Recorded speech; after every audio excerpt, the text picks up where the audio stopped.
Okay, I know I've made a couple God of War Ragnarok videos in this best build series, and in the last one I said that was probably the best possible build, and I mean it is an incredibly powerful build, but just look at this one.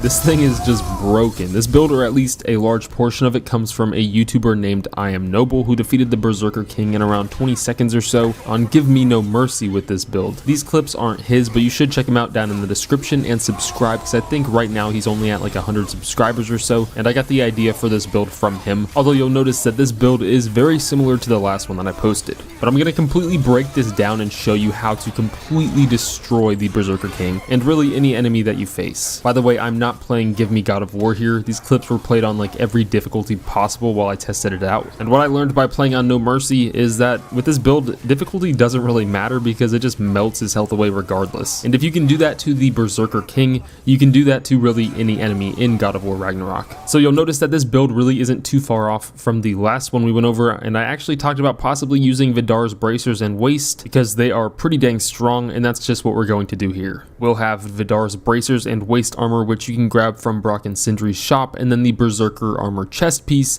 which comes from defeating the Berserker at the Barrens of Alfheim, where you'll also get a Frozen Flame as a reward, but won't be able to fight these Berserkers until after completing the Secret of Sand's Favor, which will uncover the Berserker Gravestone. These Berserkers can be incredibly annoying because you're fighting 3 at a time, but you could use the rest of this build mixed with maybe Vidar's chest piece to probably make it much easier. Just know that once you start hitting the Berserker who's chasing you, the other two will start attacking you, so you'll have to deal with their attacks in between. Just spam arrows and try to deal damage to them equally throughout the fight, because once you defeat the one chasing you, they will gang the heck out of you. Like I said, if you still don't have the Berserker chest piece by now, follow the rest of this build and just use Vidar's chest piece for now. But you will need to make up for the lost Runic in order to use some of the very important enchantments. Anyways, the Berserker chest armor does some insane damage because of the ability to deal more damage after using a Relic, and Vidar's Bracers and Waist just hit hard as heck. As for our enchantments, you'll probably realize that they are incredibly similar to our last build as well, except instead of using the Boon of Wrath, we're using the Boon of Valor, because guess which rage we'll be using? The Seal of Runic Storm is just insane, and we've gone over this one a lot because it's just wild, letting you create a Storm of Bifrost after using 3 runic attacks, and is looted off of the enemy at the end of the Burning Skies Favor and Vanaheim's Crater. And then we have Emblem of the Nine Realms found during the Creatures of Prophecy main mission. For the rest, we're using Asgard's enchantments mixed in with Vanaheim's enchantments, preferably the ones that give us strength as well as runic and cooldown, but with this build I find strength highly important. For the Leviathan Axe, we're using the Furious Maul or the Grip of the Nine Realms, preferably the Furious Maul because of its high chance to deal a Gift of Strength after an axe kill, but that's not going to matter too much for the harder boss fights as we won't really use the axe too much outside of using our runic attacks, which are the Hell's Touch and Mists of Helheim.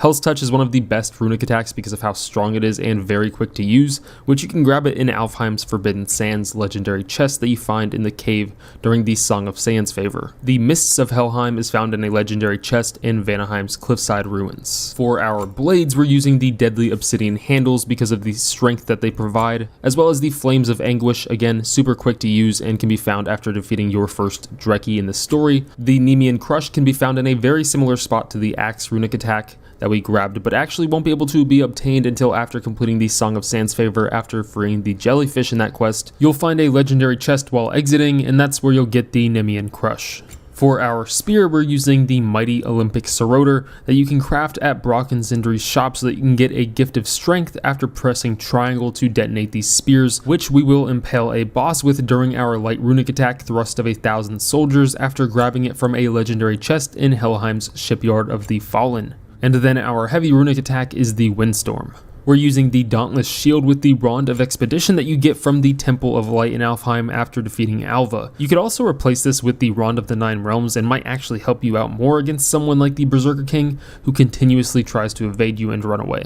Spartan Rage we already said was Valor for that strength buff that we get in our enchantments. And then our Relic is the Hilt of Hofud to slow down time and take advantage of that buff that the enchantment in Berserker Cuirass provides. We're still sticking with Freya's Mardal Sword, of course, for the extra Bifrost attacks when she does end up meleeing, as well as her Cedar Exhale ability, and then this is what I have on her for everything else. Now looking at our skills, I'd suggest highly investing into stun and momentum, but looking at our Blades of Chaos skills, we're going to be spamming the Flame Whiplash, which is insanely powerful after getting down to Flame Whiplash 2 and the skills that come before it. All of those skills will make this build incredibly powerful. Now that's pretty much it for all of the actual items that you need to obtain, but looking at the gameplay specifically with the Berserker King, you're going to dodge or parry his first attack and then use every single one of your runic attacks as quickly as possible, and spamming arrows during them as well, especially during the long attacks like these Spears Light Runic. You can detonate those spears for the strength buff and then use your Blades of Chaos. Then you use your Rage to grant some more strength, and then the Relic as quickly as possible to slow down time, where we'll do massive damage all while that Bifrost Storm is going. And when we use those Relics and Rage, we're doing it as close to him as possible to kind of stun him. As soon as you activate your Relic, you're going to start shield bashing by double tapping L1, and then you can hold triangle at a very specific time to start your Flame Whiplash, which if you did it at the correct time, it should kind of burst these flames all around Kratos to do a huge damage buff. You can practice this outside of the battle if you want to get used to the timing, but I use my shield as a reference. As soon as my shield makes it back to its regular spot, I press and hold triangle and then press R2. When you press triangle, you should see those flames shoot out. If you don't see that, then you're not timing it properly. Once you shield bash, hold triangle and then R2, you're gonna do it over and over again. So shield bash again, then push triangle as soon as Kratos' shield comes back to his normal stance, and then press R2. You're gonna do that as many times as you possibly can without him running away.